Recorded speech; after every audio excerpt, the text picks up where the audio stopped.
இரவு நேரம் இணையத்தின் இருண்ட மூலைகளில் ஒரு பழைய கருப்பு வெள்ளை புகைப்படம் மீண்டும் மீண்டும் தோன்றுகிறது. ஒரு பெண், ஒரு அரசகுமாரி, ஒரு மர்மமான முகம், அதன் கீழே ஒரு அதிர்ச்சி தரும் வாசகம். இந்த பெண்ணை 145 ஆண்கள் காதலித்தார்கள்.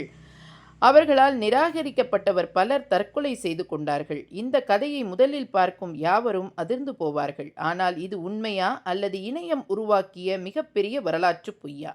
இன்று நாம் பார்க்க போவது இந்த அரசகுமாரியின் உண்மையான கதை. 19ஆம் நூற்றாண்டின் பாரசீகம். இன்று நாம் ஈரான் என்று அழைக்கும் அந்த நிலம், அப்பொழுது அது கஜார் வம்சத்தின் ஆட்சிக்குள் இருந்தது. அரண்மனைகள், அதிகாரம், செல்வம். ஆனால் பெண்களுக்கு சுதந்திரம் இல்லை. அரச குடும்ப பெண்கள் அழகாக இருக்க வேண்டும், அமைதியாக இருக்க வேண்டும், கேள்வி கேட்கக்கூடாது. அதே அரண்மனையில் பிறந்தார் தாஜ் அல் சுல்தானே, ஒரு இளவரசி, ஒரு அரசரின் மகள். ஆனால் அவர்கள் மற்றவர்களைப் போல இல்லை. அவர் அமைதியாக இருக்கவில்லை. அவர் கேள்வி கேட்டார். ஏன் பெண்களுக்கு கல்வி இல்லை? ஏன் பெண்களுக்கு உரிமை இல்லை? ஏன் பெண்கள் திரையின் பின்னால் வாழ வேண்டும்? இந்த கேள்விகள் அந்த காலத்தில் ஒரு புரட்சியை போன்றவை. ஆனால் இணையம் இன்று அவரை நினைவில் வைத்திருப்பது இந்த கேள்விகளுக்காக இல்லை, ஒரே ஒரு viral வரிக்காக. 145 men were madly in love with her. இந்த வரி அவரது வாழ்க்கையையே மறைத்து விட்டது. இப்பொழுது ஒரு விஷயம் புரிந்து கொள்ள வேண்டும். அழகு என்பது காலத்தோடு மாறும். இன்று நாம் பார்க்கும் அழகின் அளவுகோல் அப்பொழுது இல்லை.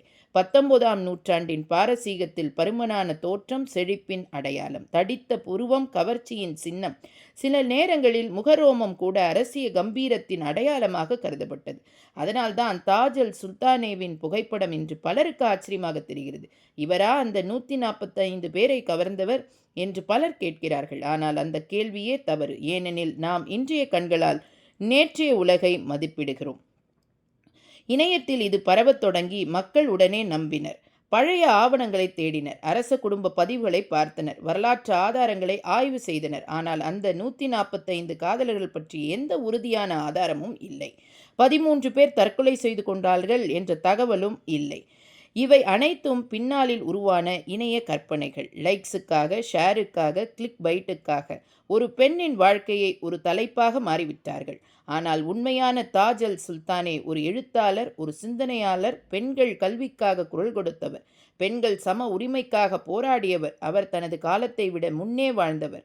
அவர் அமைதியாக இல்லை, அவர் கேள்வி கேட்டார், எதிர்த்தார், எழுதினார், மாற்றத்தை விரும்பினார். அவரது வாழ்க்கை ஒரு காதல் கதையை விட பல மடங்கு சக்தி வாய்ந்தது.